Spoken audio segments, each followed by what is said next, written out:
It's great to be here, and it's great to have Collision in Toronto with so many entrepreneurs. Welcome to Toronto, everyone. It's also a truly honor to sit next to our Prime Minister here. I'm very looking forward to our conversation today, and as the founder and CEO of Broadband TV, who has built a global leader out of Canada, we had our successes and challenges over the last 14 years. And I would say one of the biggest challenges that we face, and I'm sure many of the leaders, Canadian leaders, probably would share this with us, is access to talent. And to be able to actually kind of really access high-quality talent quickly enough. When you're looking at November, the unemployment rates reached the lowest point, which is great for our economy, but at the same time, obviously, it's making it more difficult for us to really access the best talent quickly enough. So I would actually love to hear your thoughts, Prime Minister, in terms of what are your plans in investing in our local talent and increasing the STEAM seats across universities and colleges, so we actually kind of really see greater success across Canada, and not just the tech industry, but as a whole across all industries.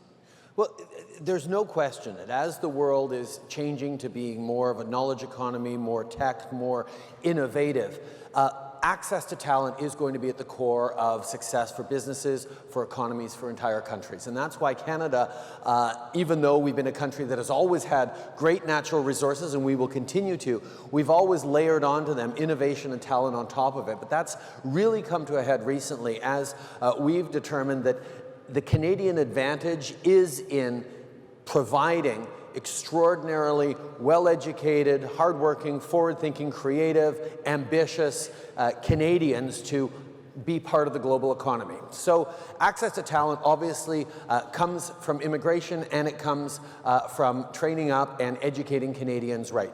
First of all, on immigration, we're at a time right now where big countries around the world are closing themselves off a little more to immigration at a time where Canada is realizing that we need to stay open, we need to make sure we're drawing in the best and the brightest from all around the world. So one of the things we did was bring in a global skills strategy. So at the same time as the United States, to give a direct contrast, has made it more difficult to bring in global talent into your businesses, into your companies, we've said, well, you know what? If you're bringing in global talent, you're also creating jobs and opportunities for Canadians. So the global skills strategy gives you 2 weeks.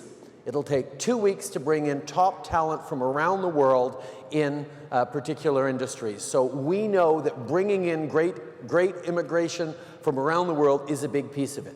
But the flip side of it is making sure that we're giving the right opportunities to Canadians. Investing in research and innovation, boosting post-secondary education, making sure there are more coding programs for elementary and high school kids, making sure that we're ensuring that Canadians see a path for them in the technological, the disrupted future we're part of. There's a lot of anxiety that people are feeling all around the world, and it's coming out in all sorts of different ways, whether it's populism, whether it's nationalism, whether it's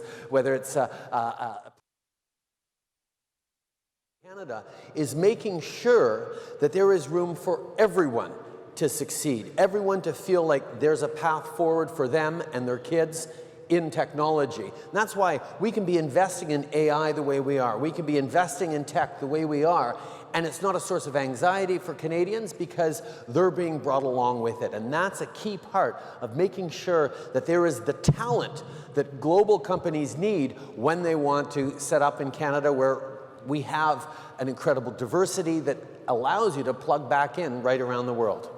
So you touched on global talent stream, and I would say that as a company, 50% of my leadership team, including myself, we are immigrant, first-generation immigrants, and immigration plays a very important role when it comes to growing the tech sector. But at the same time, speaking of global talent stream, it's a great program, but the categories of occupation is very limited. It's not as broad. And when you're looking at LMIA and other programs, the process time, ease of entry, and the relevancy of the categorization is not there. I know that we've made a lot of progress and we had great success with the programs. And I would love to know what are the steps that we're taking to make sure the same acceleration and process time that we see with the global talent stream, we can see it across all the application programs that are out there. Well, the Global Talent Program is a small and targeted program for very specific industries. But on top of that, we also take in more immigrants per capita than just about any other Western country in the world. We take in about 350,000 immigrants a year, knowing that drawing in people from around the world who want to build their communities, build a better life for themselves, build opportunities for their kids is a key way to grow. Now, we're always looking at ways of facilitating growing our communities, growing our companies, growing our workforce. We're going to always make sure we're doing it in the right way, though. I mean, we need to make sure that we're drawing in people who are going to be able to contribute and grow, and that at the same time, we keep one thing that's really, really precious and unfortunately a little bit rare right now around the world. Canadians remain positive about immigration. As we see anxieties and worries and people closing in around the world, Canadians know that we get more resilient communities, we get better solutions, we get better innovation when we bring in people from all around the world. That's why we are doing well at a time even of anxiety.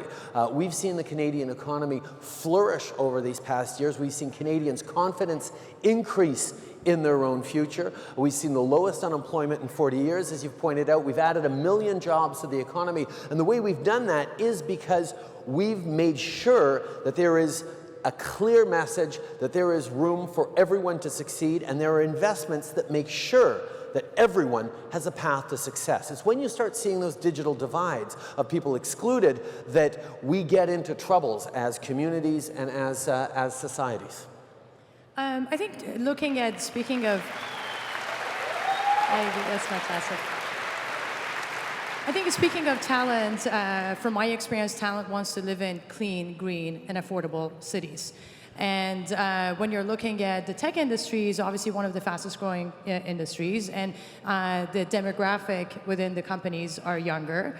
And the millennial generation, in Canada overall would be representing 50% of the population by 2020. And I would love to know, what are your plans in terms of having the federal government play a more of an active role in making our cities more affordable for the younger tech workforce across the cities in Canada? Yeah, that's a great question. It reminds me of when I was just starting out as a politician. I went to visit Kitchener-Waterloo's Communitech, which is a great incubator, a great place that is getting all sorts of startups. And I was talking to all the various tech companies. What is it that a future federal government led by me could do to help you out? What is it that you really need from the federal government? I'm expecting, tax credits or research grants or immigration stuff, and yes, those came. But the number one thing they said, we need infrastructure. We need a fast train from Kitchener-Waterloo to Toronto. We need to make sure we're investing in connecting people with bricks and mortar so that they can flourish in ecosystems that are creating the kind of solutions we need. So I said, okay. One of the things we did when we took office about 4 years ago was put forward the largest infrastructure investment plan in Canada's history, about $180 billion over the next 10 years that involves high-frequency rail. It involves things like public transit, investment in community infrastructure, green infrastructure, rebuilding and strengthening our cities and our communities right across the country. The flip side of that is you talk about affordable. I've spoken with John Tory, the Mayor of Toronto, who is just here, or is here today, a number of times. We see an issue where it's harder and harder for millennials to actually be able to buy their first homes. And they're delaying their entrance into sort of the home ownership equity building phase of their lives. And that's something that we tangibly wanted to turn around. So we created something called the First Time Home Buyers Incentive, which basically is a no-fee, no-interest mortgage. It's going to reduce people's first home purchase mortgage payments by hundreds of dollars a month. So there's tangible things we're doing to make cities more livable. On top of that, we've done things like Smart Cities Challenge to try and spur innovation, and we're investing in the kind of social innovation infrastructure, things like a Canada Child benefit, things like increasing seniors benefits, Canada Workers benefit, Canada Training benefits, the kinds of things that are going to allow people to actually feel like there is room for them to succeed in our communities, in our cities, while we're building a better future. We can't just race forward into the future for a few with the tech brilliance we have in this room and sort of shrug at everyone who's being left behind. You can't do that and be a solid, stable country or society. You need to bring people along, and that's the balancing act and the investments we're making on both sides of that to make sure that everyone can see themselves reflected in a stronger future. Thank you for that. So we all know that funding is a key factor in terms of building companies and scaling businesses. And when I started my business, the landscape was very different, and financing was definitely a challenge. And things have changed significantly since then. You look at 2018, we had $3.7 billion of VC money that was dispersed across Canadian companies, which is great and is a signal for maturity. But at the same time, when you're looking around, in the tech sector at $1 billion plus or $10 billion plus market cap companies, we still have a long way to go, and we need to build a much stronger and healthier ecosystem so we would actually have the next Amazon, Google, and Microsoft built out of Canada.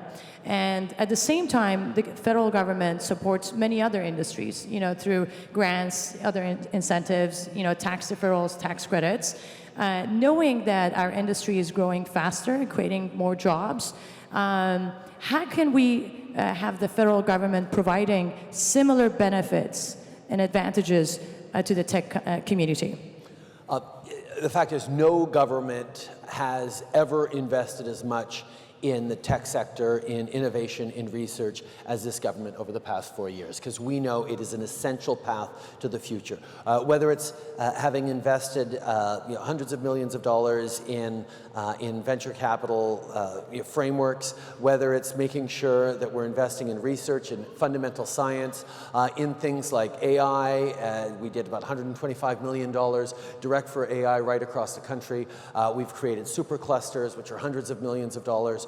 We know that investing in universities, in research, in innovation, in training, are the kinds of things that are going to give us the best returns in the future. So those are investments that we've made and we will continue to make, because we have seen a lot of, we've spent a lot of time trying to compete with Silicon Valley, or watching Canadian innovators head down to the Bay Area to try and succeed.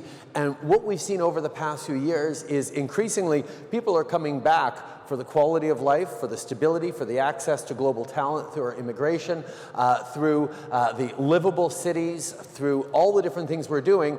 Plus, a lot of people are bringing a lot of capital back with them from Silicon Valley, because people are realizing there are a lot of amazing opportunities to invest here in Canada. We have a number of big companies that have decided to return to Canada, to come to Canada. Thomson Reuters, a few years ago, moved its global headquarters from the United States back to Canada, where it is flourishing because of the access to talent, because of the innovative ecosystems. We are really seeing that this is one of those places where the mix of opportunity, of diversity, which I sort of glossed over earlier. We know that when you have different perspectives, different backgrounds, different stories coming together to work on a same problem, you get much better, more robust and resilient solutions. So the fact that Canada is a country that has always embraced diversity, and we know that it is a source of strength, never a source of weakness, has given us a real advantage as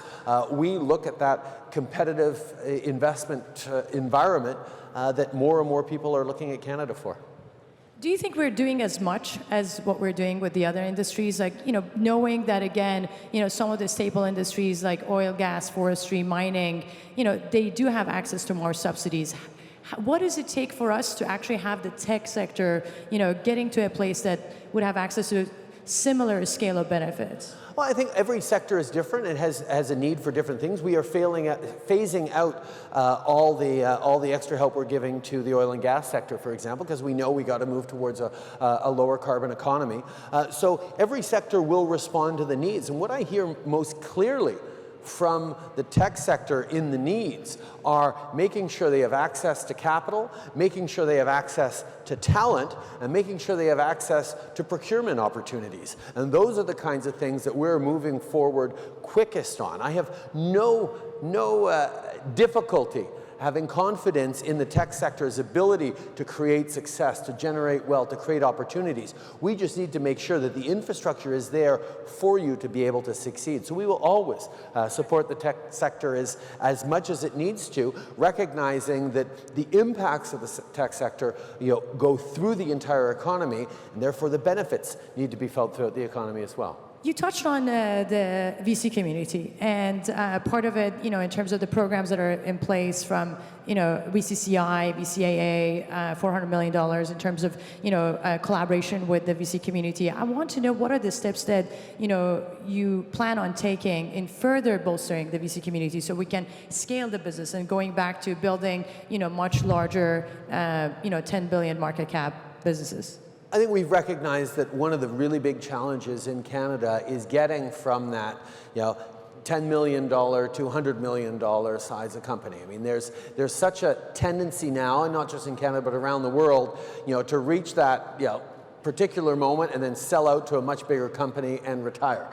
That has been a model for a little while, and we're really looking at how we can make sure that people have the confidence in their own abilities, in their own success, and in the ecosystem that's going to support them to make them say, no, you know what, I don't want to sell out to a Google or a Microsoft or a big company. I want to build the platform here in Canada. And that is the path that we're working hardest on right now. And the factors that go into that isn't just the government saying, here's some money, you can now succeed.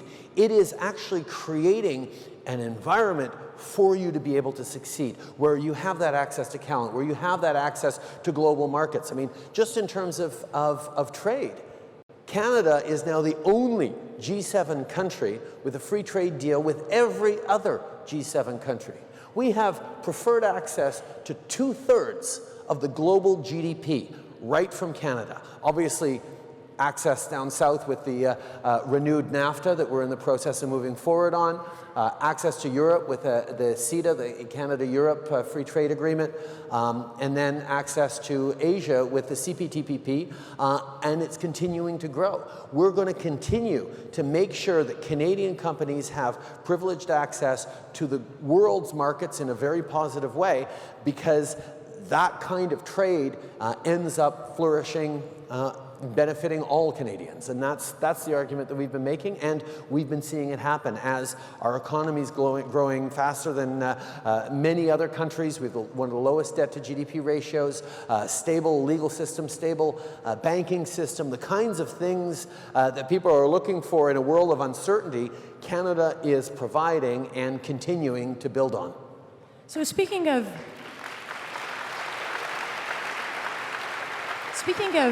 investment and touching on foreign direct investment, we know that 1.9 million Canadians are employed by foreign-controlled entities, and that is 1 in 8 Canadians. And when you're looking at the numbers from 2008 to 2018, Canada, as being a international hub for business, has attracted $824 billion. And when you're looking at the year-over-year growth from 2017 to 2018, that was 60% growth rate in comparison to what we saw across the globe that was down by 20%. So clearly, Canada is very attractive for investment. And I want to ask you this question. What is your elevator pitch for companies that want to grow their business out of Canada? Why should they choose Canada?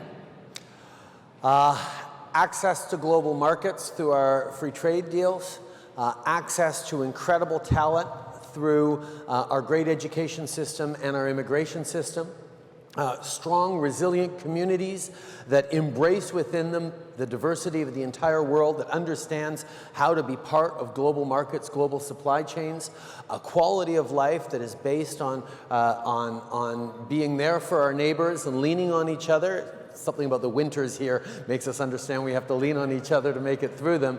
But more than that, we understand that standing up for each other's rights and creating strong societies doesn't need politics of division and attack, can bring people together. This is a good place to set down roots. This is a good place to build a company. It's a good place to build a future.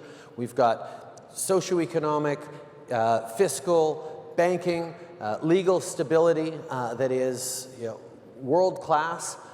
And we're a country qui le fait dans les deux langues en plus, donc on a l'accès à la planète en français et en anglais. We have access to the planet in French and English. It would also be great for us to maybe talk about organizations like Invest in Canada that were put in place to really facilitate, promote, and accelerate investment in Canada. What do you see as the role of those organizations and the importance of those organizations in terms of increasing foreign direct investment? Well, I think one of the things that people are looking for, I mean, there was a time where, massive tax breaks to get you to move to this particular community or that community was driving a lot of decisions. I think people are now making decisions slightly on a more quality basis, slightly on a longer term basis. And what we've realized is, even though Canada already has one of the top ratings in terms of ease of doing business, ease of starting a business in Canada, lowest small business taxes in the G7, the lowest startup capital costs of lowest overall tax burden on new businesses, even compared to the United States. We've got a lot of advantages. What people often need is a one-stop shop to help them navigate through starting a new business. One-stop shop is going to connect with all the different government agencies, set you up locally, guide you in the process of investing in Canada and creating a new office, a new space. That's what the Invest in Canada Hub is all about. It's about making sure that you have that support, that concierge service, while you are about to invest and draw on the extraordinary Canadian talent that you're looking at harnessing for the future of your company. Great. So as a female entrepreneur, I'm very much so passionate about gender pay, and I'm very proud to say that gender pay at BBTV is 0%. And we know that half of the population of the planet, they're women, and more than half the women don't have their own income. That is a quarter of the potential workforce that could be contributing to stronger economies. Now, closing the gender pay gap will contribute $28 trillion to global GDP, which is a 26% increase. In Canada, that will have a $150 billion impact by 2026. And I would actually like to ask the leaders in this room that don't actually practice gender pay and that don't have a 0% gender pay gap to really think about why that is the case and do something about it today. That said,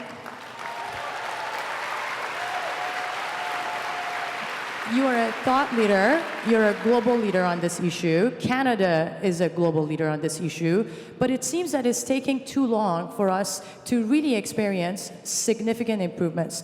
What does it take to have men and women get paid equally in Canada? And how can we accelerate the process? We are seeing significant improvements, but you're absolutely right. It's one of those things where even with all the work we've done over the past few years, the pay equity gap in Canada is larger than some countries. You wouldn't think we'd have larger gaps then. That's why we're working on closing it. We're moving forward with a proactive pay equity regime that is going to transform that in a very active way that we're very excited about, but that's something we moved forward with just last year. We also know that making sure there are opportunities for women in all levels, including in the C-suite, is essential if you want to succeed. It's not just a moral right thing to do. We've now seen it's the smart thing to do. We know that diversity and resilience go together. We know that having 40, 50, 60% women on your board, in your organization, leads to better outcomes, and increasingly, companies are understanding that and moving forward in a very aggressive way. We've put in specific investments for women entrepreneurs. Part of the VC funding goes specifically towards access to capital for women startups, for women-led startups and companies. We know that that's one of the easy ways to massively boost our output is to empower too many of these women who've been just left aside because of the the patterns that have led for too long in so many industries, including the tech industry. We know that empowering women to succeed makes it better for everyone. That's why Canada's going to keep doing it. So I know that we don't have much time left. I wanted to finish the conversation by talking about digital trust. I know that you were in Paris last week and you met with other global leaders alongside head of tech companies around discussions with respect to Christchurch, and you unveiled your digital charter focusing on 3 areas, from data ownership, privacy protection, and dissemination of hate online, and that you did say that platforms that do not comply will have a heavy penalty. And as a tech leader, obviously we would love to have clear guidelines, and where we would receive clear guidelines from all the global leaders. And I do believe that a country-specific plan would be very difficult and unrealistic to implement. So what do you think is the role of the government and the tech community in working together to keep our citizens safe around the globe? Well, I think you've just highlighted. I think it's all about working together. I mean, yes, governments can lay out guidelines and recommendations and indeed penalties if we have to, but we'd much rather be able to work with tech companies. We'd much rather be able to work with platforms to make sure citizens are safe, to make sure their data is safe, make sure that the kind of online aggression, terrorism, disinformation, nastiness that you wouldn't allow in a public space, you wouldn't allow in a real space, shouldn't be happening when people spend so much more time in virtual spaces. Now, we all know we need to protect freedom of speech, we need to make sure we're protecting people's rights, but we always have to find that balance. We always have to make sure we're protecting rights and keeping people safe at the same time. Physically in the real world, but increasingly in the virtual world. And governments, as you all know, take a long time to adjust to new realities. And that's why working in partnership with the platforms, with the tech companies, to reassure citizens who, quite frankly, are really worried.